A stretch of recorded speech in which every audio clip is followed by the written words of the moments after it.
우연인 것 같은 하나님의 섭리란 제목으로 하나님 말씀 함께 나누겠습니다. 여러분, 예전에 운전을 해보신 분들 경험이 있으실 텐데요. 지도를 가지고 다녔었지요. 지도 보면서 길을 찾아가고 잠시 세워놓고 또 찾고, 내비게이션이 없었을 때 어떻게 살았을까 하는 생각을 해봅니다. 내비게이션은 특정 장소에 갈 수 있는 가장 좋은 길, 최선의 길을 알려줄 수 있지요. 얼마나 편한지 모르겠습니다. 그런데 여러분, 그 목적지는 우리가 입력을 해야 합니다. 목적지까지 내비게이션이 정해줄 수는 없지요. 그래서 목적지를 알지 못하는 상황에는 당황할 수밖에 없습니다. 인생의 흉년 같은 시기가 그런 시기입니다. 흉년을 만났을 때, 하는 일마다 잘 되지 않고 열매가 없어 보이고 무엇을 해야 할지 모르는 때, 방향 감각을 상실할 때가 있습니다. 룻의 인생이 그러했습니다. 모압 여인 룻은 그 시어머니 나오미를 쫓아서 어머니의 땅으로 왔습니다. 믿음으로 왔습니다. 그런데 어머니의 땅에서 그 어머니의 백성이 양식을 들고 선물을 들고 그렇게 환영한 것이 아니었습니다. 룻은 여전히 여인이었고 외국인이었고 할 수 있는 게 거의 없어 보였습니다. 그래도 그때는 보리추수 시작할 때였기 때문에 이 룻은 시어머니 나오미에게 이렇게 이야기하지요. 내가 밭으로 가서 내가 누구에게 은혜를 입으면 그를 따라서 이삭을 줍겠나이다. 2절 중반절에 이렇게 기록이 되어 있습니다. 어떤 분은 이렇게 누구에게 은혜를 입으면이라고 하면서 룻이 나아갔던 것을 보면서 룻이 은혜를 구했다, 이것을 좋게 보는 분들이 있습니다. 그러나 이것은 사람으로부터의 은혜를 기대한 것입니다. 내가 누군가에게 은혜를 입으면 어떤 사람이 그 밭에서 이삭을 주어도 된다고 하면 줄 수 있다는 것이지요. 철저한 을의 위치를 보여주는 겁니다. 갑이 아닙니다. 자기가 할 수 있는 게 없습니다. 그냥 허락해 줘야 이삭이라도 줄 수 있는 이러한 상황입니다. 절박한 일이었습니다. 이삭 줍는 일이라도 해야 하겠다는 것이지요. 나오미는요, 나오미에게도 다른 대안이 없었습니다. 누구의 밭에 가면 잘해줄 거라고 소개할 그런 면목도 없었습니다. 그냥 그 며느리가 이삭 주우러 나간다는데 안쓰러울 뿐이었습니다. 여러분, 어머니의 하나님, 여호와 하나님은 도대체 어디에 계셨을까요? 그 모압 여인 룻이 이삭 주우러 나갈 때 하나님은 무엇을 하고 계셨을까요? 그림을 하나 올려주시겠습니까? 많이 알려진 그림이지요. 밀레의 이삭 줍기 그림입니다. 1857년에 밀레가 43세 때에 그렸던 그림이라고 합니다. 지금은 프랑스 파리의 오르세 미술관에 소장이 되어 있지요. 이 밀레의 이삭 줍기는 룻기의 이야기를 배경으로 합니다. 밀레는 지평선의 화가라고 알려져 있습니다. 그림이 내려갔네요. 그림을 좀 보고 있어야 되겠습니다. 지평선이 보이세요? 위에. 네, 지평선 아래쪽에 사람들이 다 구성이 되어 있지요. 밀레는 땅과 사람과 노동을 함께 일체시켜서 보여주고 있습니다. 가장 주목하여 보여주는 대상이 누굴까요? 이삭 줍는 여인들. 마치 세 명이 한 동작이 연속되는 것처럼 그런 동적인 무엇을 하고 있는지 보여주지요. 가장 크게 그립니다. 근데 여러분, 눈이 좋으신 분들은 오른쪽 위를 한번 보시면 지평선 쪽에 말을 타고 있는 사람이 보이십니까? 네, 그 사람은 지주입니다. 이 농장의 지주. 그 지주는 누구를 보고 있을까요? 그 시선을 앞으로 가시면 흰 옷을 입은 그 일꾼들이 보입니다. 일꾼들이 지평선 저 멀리에서 넓은 농장에서 일을 하고 있습니다. 이삭이 어디에 많을까요? 네, 저 멀리에 더 많겠죠. 그런데 이 다 추수하고 지나간 곳에서 이 여인들은 이삭을 줍고 있습니다. 밀레는 이러한 여인들, 버려진 이삭이라도 주어야 먹고 살 수 있는 이 여인들을 부각시키면서 그 시대상을 보여주고 있습니다. 이것은 이래춘 씨의 네이버 블로그에 있는 내용을 참고한 것입니다. 네, 1부 때도 동요하시던데요. 예, 출처는 밝혀야 되니까요. 제가 이 정도로 미술을 잘 알지는 못합니다. 네. 근데 여러분, 우리 하나님도 이제 내려주셔도 됩니다.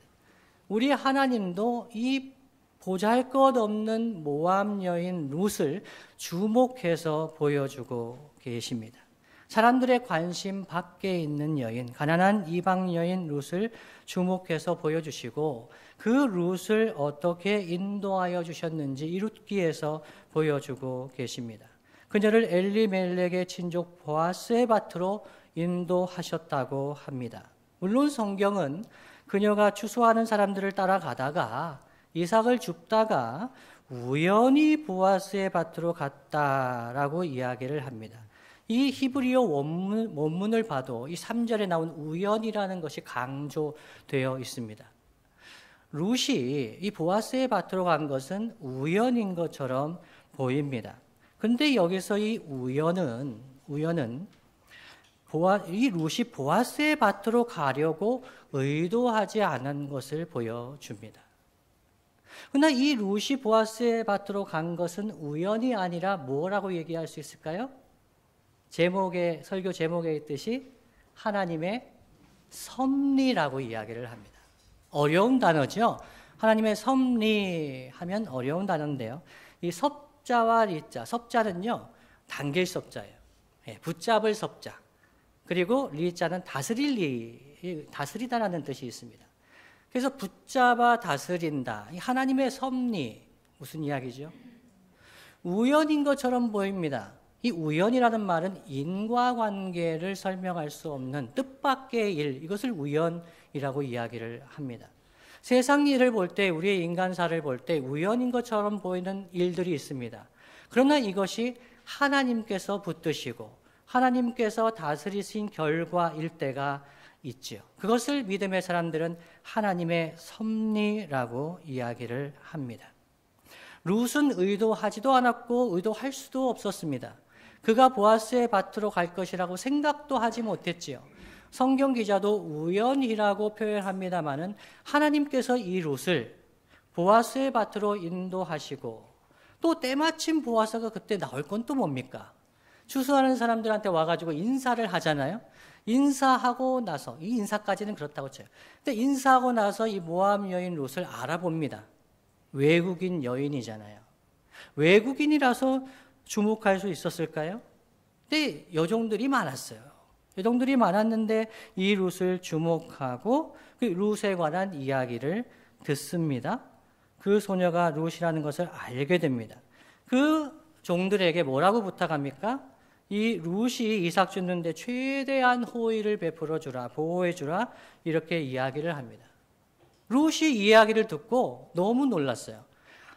그래서 어떻게 합니까? 룻이 엎드려 얼굴을 땅에 대고 절하면서 이방 여인인 저에게 왜 은혜를 베풀며 돌보아 주십니까? 라고 물었습니다.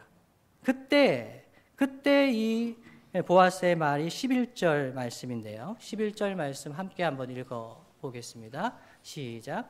보아스가 그에게 대답하여 이르되 내 남편이 죽은 후로 내가 시어머니에게 행한 모든 것과 내 부모와 고국을 떠나 전에 알지 못하던 백성에게로 온 일이 내게 분명히 알려졌느니라. 아멘. 하나님께서 이 룻을 위해 섭리하신 것은 보아스의 밭으로 인도하여 주신 것도 있었고요. 이 보아스가 룻에 관한 좋은 소문을 듣게 해주신 것도 하나님의 섭리였습니다. 지금같이 인터넷이나 통신이 발달된 것도 아니고 신문이 있었던 것도 아니고 이 모압 여인 이 룻, 나오미의 며느리가 왔다는 소식이 어떻게 전달이 될 수 있었을까요? 이렇게 좋은 소식이 날 수 있었던 이유는 하나님께서 섭리하신 결과였습니다. 믿음의 사람은 이런 우연 같은 일을 보면서 하나님의 섭리를 읽을 수 있습니다. 예전에 교회 처음 나왔을 때 뭐 이런 일이 있었어요. 직장에서 학교에서 이런 일이 있었어요.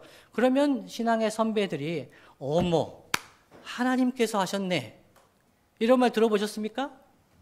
전 처음에 그 말 듣고 황당해가지고요.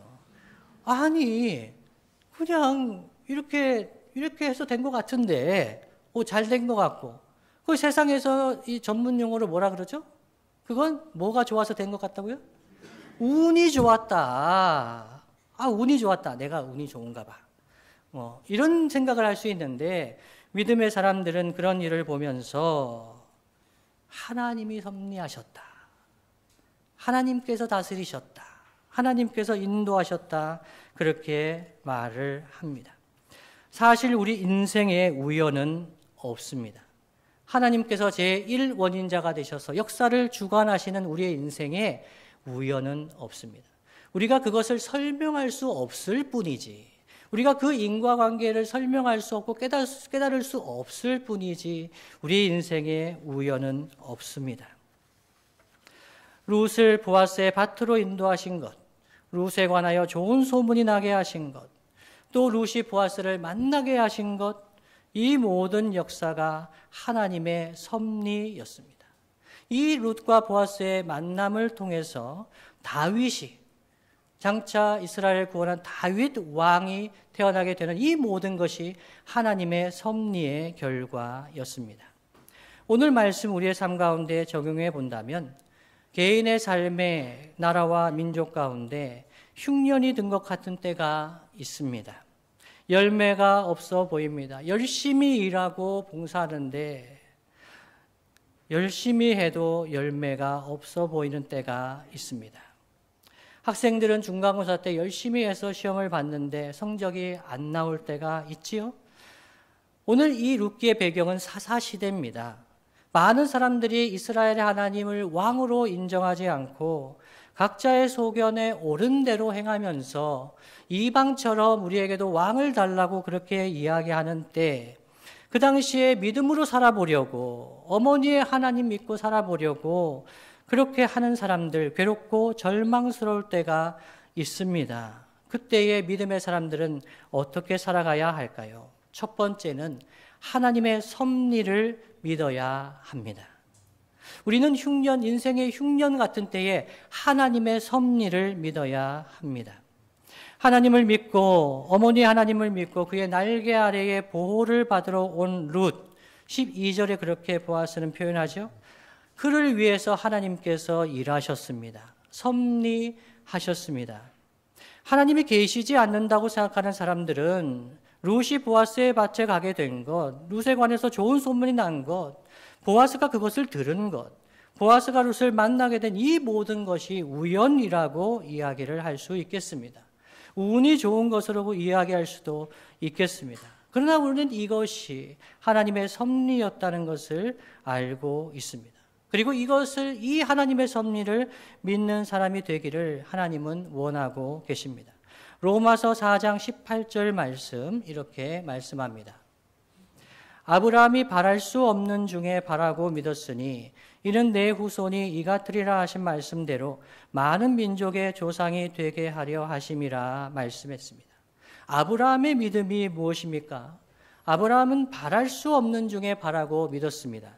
아브라함이 거부였기 때문에, 자식이 많았기 때문에, 그가 갈 땅이 많았기 때문에, 그래서 하나님을 믿은 것이 아니었습니다. 갈대아 우르에서 전능하신 하나님이 나타나셔서 내가 네게 지시할 땅으로 가라라고 말씀하셨습니다. 어느 땅인지 몰라도 갈 바를 알지 못하고 갔습니다. 그에게 많은 민족의 아비가 되겠다고 말씀하실 때 그에게 자녀가 없었습니다. 임신할 수가 없는 상태였습니다. 바랄 수 없을 때에 하나님 말씀을 믿고 하나님의 섭리를 믿고 바랄 수 없는 중에 바라고 믿었던 것이 아브라함의 믿음이었지요. 절망의 때에, 흉년 같은 때 하나님의 섭리를 믿고 그 후손들도, 아브라함의 자손들, 믿음의 자손들도 아브라함과 같이 하나님의 섭리를 믿는 자들이 되게 하시려는 것, 이것이 하나님의 소원이었습니다. 그래서 믿음의 사람들은 하나님의 섭리를 믿습니다. 두 번째는요, 이 하나님의 섭리를 믿는 사람들은 우리가 할 수 있는 것을 합니다. 하나님이 섭리하시기 때문에 나는 그냥 아무것도 안 하고 있는다, 그렇지 않습니다. 하나님이 역사하시기 때문에, 하나님 섭리하시기 때문에 우리가 할 수 있는 것, 비록 사람들이 비웃을지 몰라도, 제가 만일에 룻의 이웃이었으면 딱해 보였을 것 같아요. 이방 여인인데 와서 이삭을 줬는데요, 시어머니도 있어요. 저렇게 해가지고 어떻게 하겠는가. 지금 같으면 여러분, 외국에서 온 새댁이 일용직 일을 하러 나가는 거예요. 시어머니가 계신데요, 너무 딱했을 것 같아요. 뭐라도 도와주고 싶고, 저렇게 해가지고 어떻게 가정을 이렇게 세우겠는가. 많은 생각이 들 수도 있습니다. 그러나 룻은 이삭을 주우러 나갔습니다. 자기가 할 수 있는 것 했습니다. 보통 사람들은요, 인생의 흉년이 들면 어떤 일을 할까요? 인생의 흉년이 들어보신 분들은 아시죠? 일확천금을 바라기 쉽습니다. 도박에 빠지기 쉽습니다. 아니면 향락에 빠지기 쉽습니다. 왜요?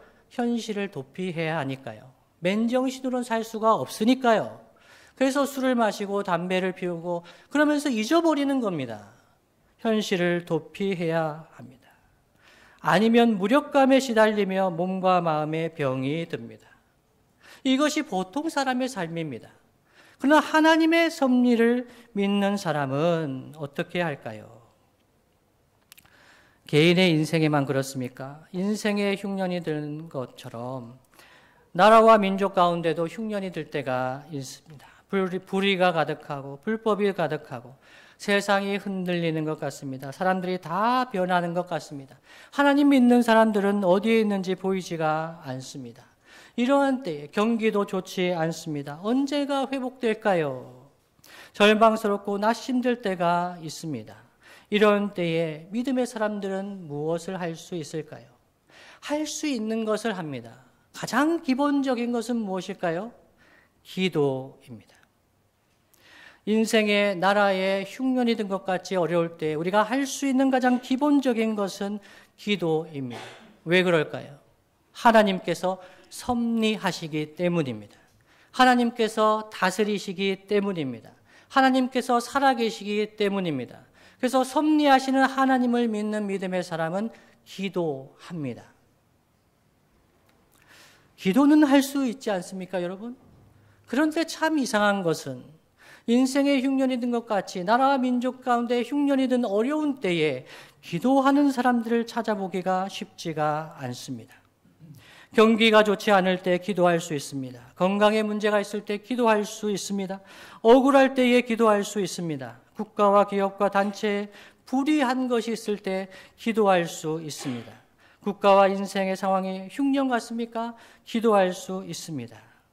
나라와 민족의 일을 보면서 낙심하고 절망하는 분들이 있습니다. 우리는 기도할 수 있습니다. 예전에 통일 3.18 기도회라는 것이 있었습니다. 제가 94년부터 한 9년 정도 미국 가기 전까지 을지로 이가에 있는 고당 조만식 기념관에서 매주 월요일 적게는 2사람, 많게는 수십 명, 수백 명까지도 모여서 기도했습니다. 나라와 민족과 교회를 위해서 기도했습니다. 국가의 상황이 너무 암울했기 때문에 매주 모여서 기도했습니다. 목회자들만 모여서 기도했을까요? 아닙니다. 대기업에 다니는 사람들, 중소기업에 다니는 사람들, 학생들 함께 모여서 기도했습니다. 나라와 민족을 불쌍히 여겨달라고요. 교회를 불쌍히 여겨달라고요. 기도했습니다. 하나님의 섭리를 믿는 사람들은 기도합니다. 좌절하거나 낭망하지 않습니다. 왜냐하면 하나님께서 섭리하시기 때문입니다. 마태복음 6장 33절, 34절 말씀, 우리 주님은 우리에게 말씀하셨습니다. 그런즉 너희는 먼저 그의 나라와 그의 의를 구하라.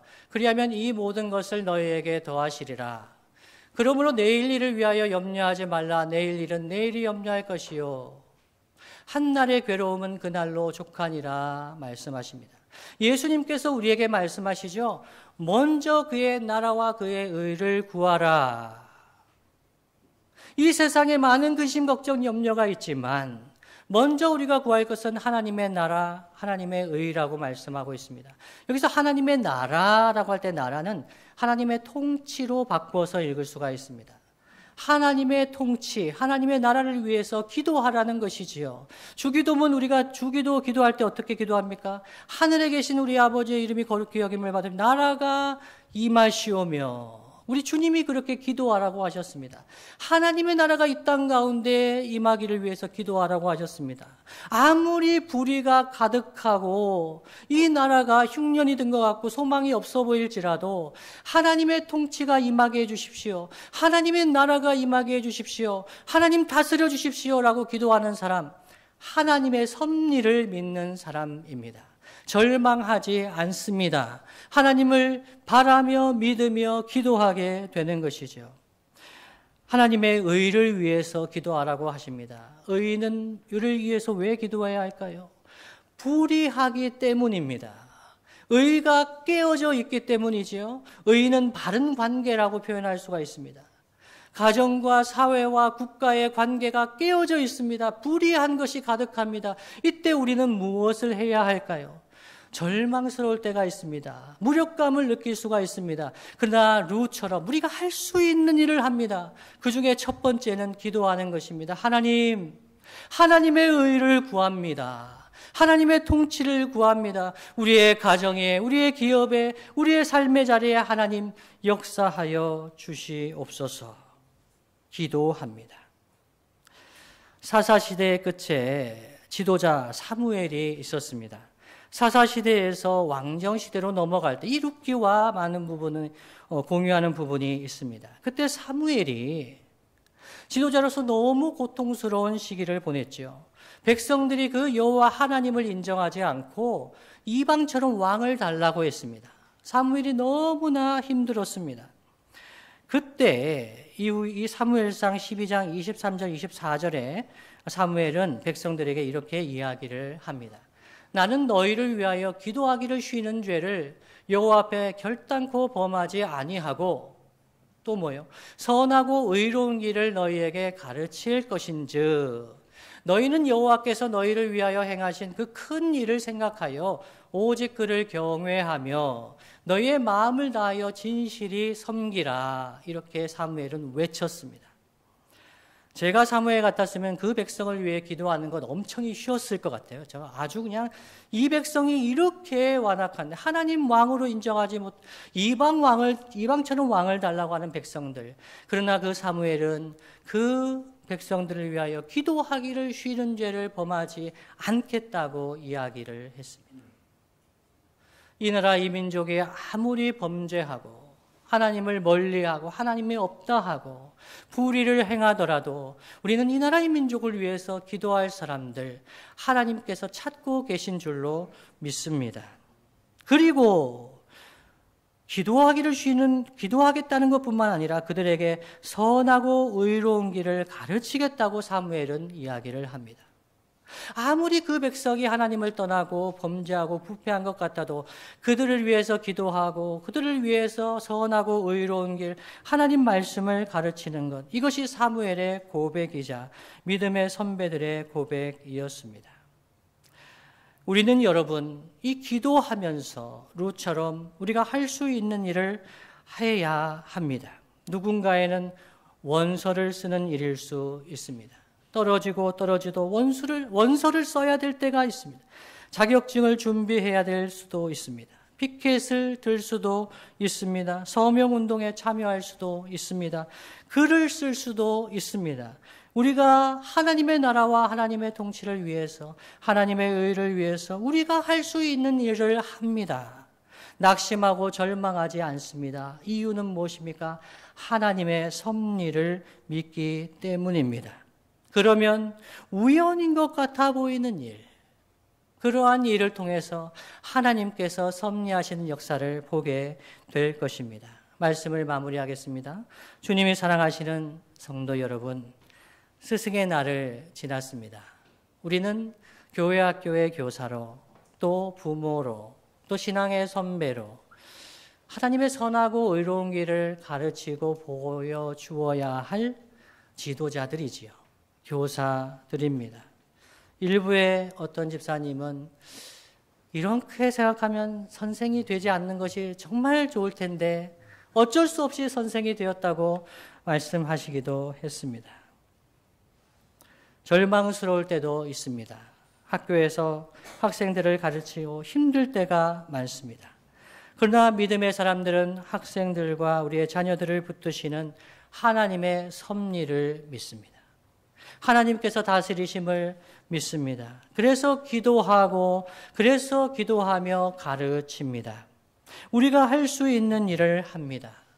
학생들, 청년 여러분, 중간고사를 망쳤을 수도 있습니다. 직장을 구하면서 실패를 거듭할 수도 있습니다. 그러나 하나님의 섭리를 믿는 우리들은 그래도 기도하면서 우리가 할 수 있는 일을 합니다. 왜요? 하나님께서 섭리하시기 때문입니다. 그 일을 통해서 모든 것을 합력하여 선을 이루어 주실 수 있기 때문입니다. 그러나 우리 예수님은 말씀하십니다. 말세의 믿음을 보겠느냐 말씀하십니다. 말세의 믿음을 보겠느냐, 하나님의 섭리를 믿는 믿음을 보겠느냐. 믿음을 보겠느냐는 말씀은 기도하는 사람을 보겠느냐는 말씀, 그 문맥을 보면 그렇습니다. 하나님을 믿고 섭리하시는 하나님을 믿고 기도하는 사람을 보겠느냐라고 주님이 말씀하고 계십니다. 그 말은 무엇입니까? 1번, 못 본다. 너도 기도 안 해도 된다. 2번, 정말 기도하는 사람을 간절히 보기를 원한다. 뭘까요? 기도하는 사람을 간절히 보기를 원한다. 우리 주님의 말씀입니다. 주님이 사랑하시는 성도 여러분, 아무리 절망스러워도 흉년이 든 것 같아도 하나님의 통치를 믿고 역사의 주관자가 되시는 하나님을 신뢰하며 룻이 이삭을 주우러 나갔던 것처럼 우리가 할 수 있는 것 하면서 하나님의 통치를 신뢰하며 나아가는 저와 여러분 되시기를 예수님의 이름으로 축복합니다.